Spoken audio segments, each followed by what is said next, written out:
Hey guys, Hecon's here with another World of Warcraft video. Today we're going to be talking about the state of gold making currently in BFA, as well as go over some of my sales, and talk about how I plan to make gold leading up to and in 8.1. I've watched a few videos on YouTube talking about this subject, Briggs' video discussing whether gold making is dead, and Student's Mailbox Monday video from last week. While I agree that a lot of players are taking a break until 8.1, and making gold has gotten harder compared to the beginning of the expansion, I disagree that gold making in BFA is harder than it was in Legion, at least from my own experience. While I understand that there's no good source of free gold like garrisons in WoD, or order hall missions in Legion, I'm still managing to see solid sales across the majority of my realms. To start, let's take a look at a few of my mailboxes and sales from the past month or so, to see what I've been doing to make gold. So I wanted to quickly show off sales on this realm. You can see the prices of the Darkmoon decks and the enchants have come down quite a bit on my realm. The Darkmoon deck tides hit an all-time low of 7k 3 days ago, which would have been Tuesday. BOEs are quite profitable still.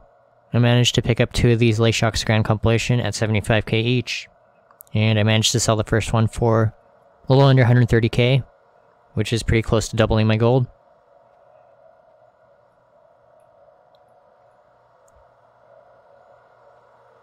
So this would have been Wednesday sales.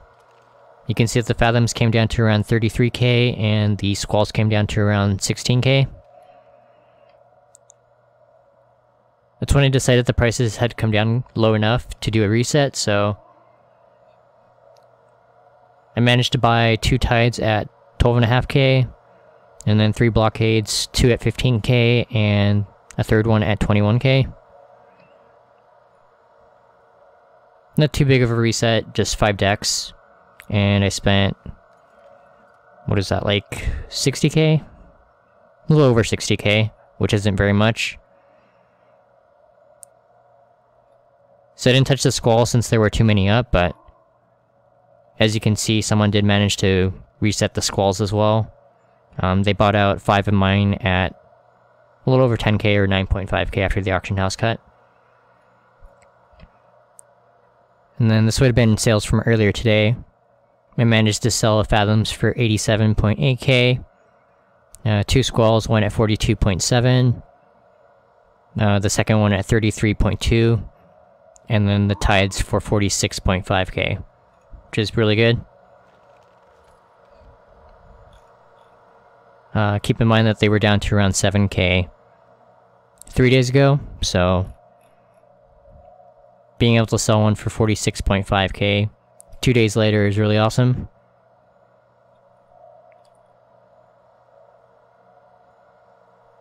So the reset strategies are still working. Now I'm just gonna wait for the prices to come down low enough, buy them out, and then relist. Obviously, the strat works better on low pops where there's less sellers. I definitely wouldn't recommend trying it on a high pop. Resetting the markets on a high pop can be quite costly, and generally people are sitting on a bunch of decks, so you'll get undercut almost immediately, even if you did manage to do a reset.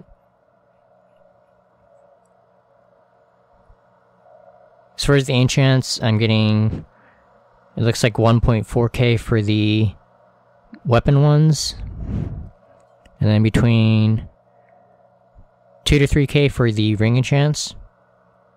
The veiled crystals on my realm were down to around 400 gold, so they're still quite profitable. I did buy out all those veiled crystals at 400, so I'm going to be able to pump out a bunch of these enchants and make a really nice profit just shuffling for the Ember Shards and the Dust. So yeah, the strategy on this tune hasn't changed at all. I usually just have it logged in while I'm in raid or playing on my other accounts, and they'll just do cancel scans and post scans.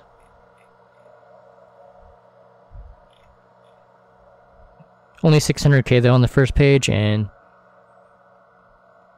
probably a little under 1 million gold on the next page, so it's probably 1.6 million gold made in probably like 5 or 6 days. So this tune's made me a ton of gold in the past 3 weeks or so I want to quickly go over her sales and what she's been doing. So let's go over the smaller sales first. As you guys can see, I managed to sell a bunch of the deep sea bags for around 1k each. The crafted tailoring goods for between 3k all the way up to 19k. And this 19k sale is actually insane for one of the satin belts. And then of course items for the Warfront turn-ins. Sold a bunch of the Spirit of Freedom battle flags for 1k each. And then the engineering item fried in stacks of 6 for 2k each. Yeah, I think this was the most recent Alliance turn-in on NA.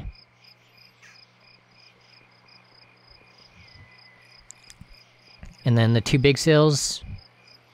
One Sky Golem for 85k. These are quite popular right now, especially with no flying implemented in BFA yet. It's a really popular mount with the herbalists that don't want to dismount when they're herbing.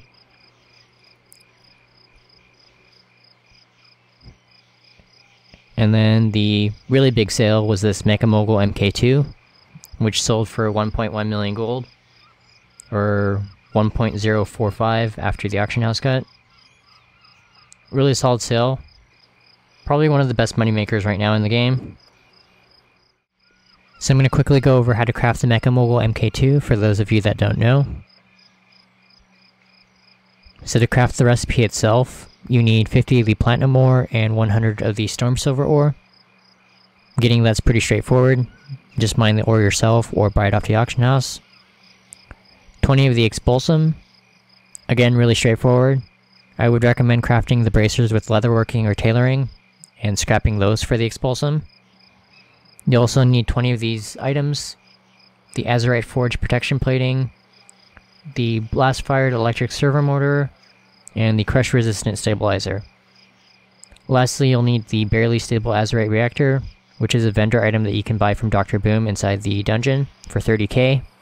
And then the Mech-Mogul Mk1 remote activation device, which is an item that drops off of the last boss. So the first step to get started crafting these mounts is to get engineering on one of your alts. Next you'll want to max it out for BFA, get 150 out of 150.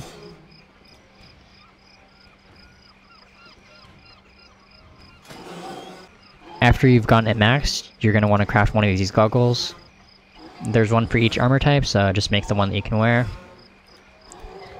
Sadly, they're only item level 340, but it's a must-have item, so you'll need to craft this before you can proceed to the next step.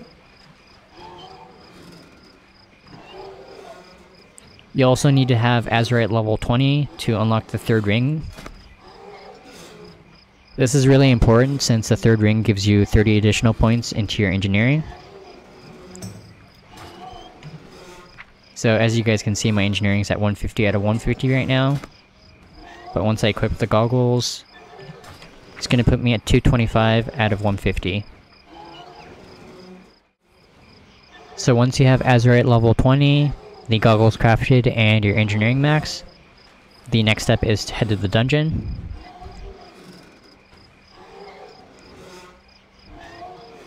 So the recipe for the mount drops off of the last boss.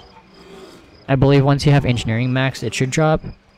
However, the boss also drops the activation device. There are ads in the dungeon that drop a special potion.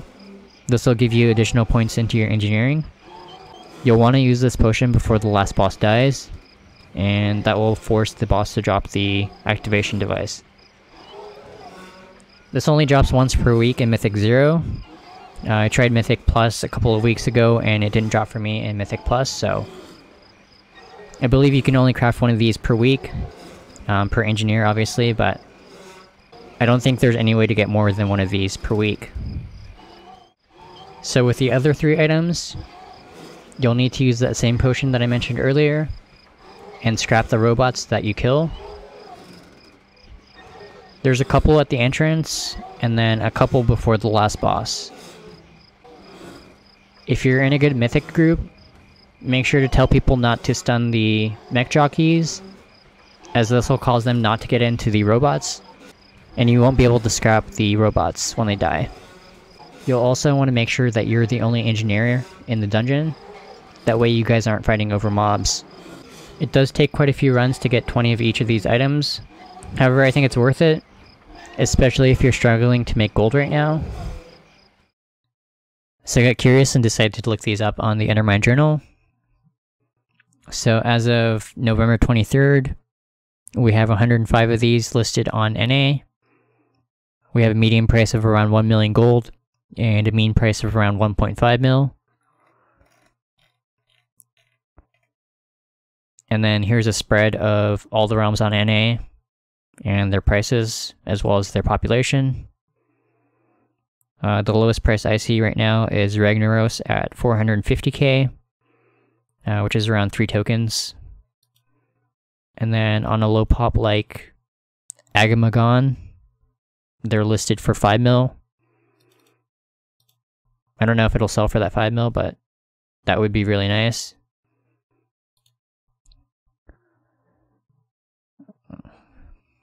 So the average seems to be around between like 100 to 150. Just looking at the spread, as well as the mean and median price on NA. And then let's take a look at the high pops. So Zul'jin is 900k, a little under 1 million. Thrall is a little under 1 mil. None listed on Proudmoore, but 950. Last seen 2 days ago. Frostmourne, 1.5 mil. It's one of the Australian servers, Oceanic. Area 52, 830k. Sargeras, pretty low, 650, last seen 3 hours ago. Illidan, also really low, 580. There's one listed. Dalaran, 5 listed. 785k is the lowest. 750 on Stormrage as well. And then lastly, Tichondrius, which is the largest pop realm on NA. They're listed for 800k. So even on the high pops, you can make some really good gold. So sales range between 600k and 1.5 mil on Frostmourne, so definitely worth taking a look at on your realm, see what prices are like, and see if it's worth farming. I think on the majority of realms on NA, it's definitely worth farming. If you can just flip it for like 1 mil, that's going to be 8 tokens. If you can flip it for 1.5 mil, it's 12 tokens. And a lot of game time. A lot of balance. So as far as the state of BFA and gold making and WoW, I found that I'm still able to leisurely play after work or on days off and weekends and still manage to make millions of gold every week. Of course, professions such as Enchanting and Inscription are less profitable than what they once were. However, I have supplemented the loss in sales and profits here by leveling ult and getting into other professions. Remember that the old world crafts such as Panther Mounts, Sky Golems, and even Transmog may be quite profitable if BFA crafts aren't making you gold. I'd strongly urge you to level a BFA engineer and get into the Mk2 market. One sale can make you 1 million gold profit. You can use that to pay for months, maybe even a year of your game time, or convert the proceeds into Battle.net balance if you're like me and like to buy other games, Hearthstone packs, and Overwatch loot crates using WoW Gold. As far as my prep for 8.1, I'm stocking up on cheap mats, which is something I talked about in my daily routine video. In addition, shuffling for Expulsum and doing PvP for Marks of Honor is also advised. I'm not sure if the new ranks will require these. However, it never hurts to prepare, so we have an edge on the competition. I haven't looked too closely at the PTR, as things are constantly changing, but I'll try to do another video going more in depth into my prep if I see anything that looks lucrative. Anyways, that's going to be it for today's video. Thanks a lot for watching, and as always, a huge shout out to my supporters over on Patreon. Hope you guys had a great Thanksgiving if you celebrated that, and have a great weekend. Take care, and until next time. Late.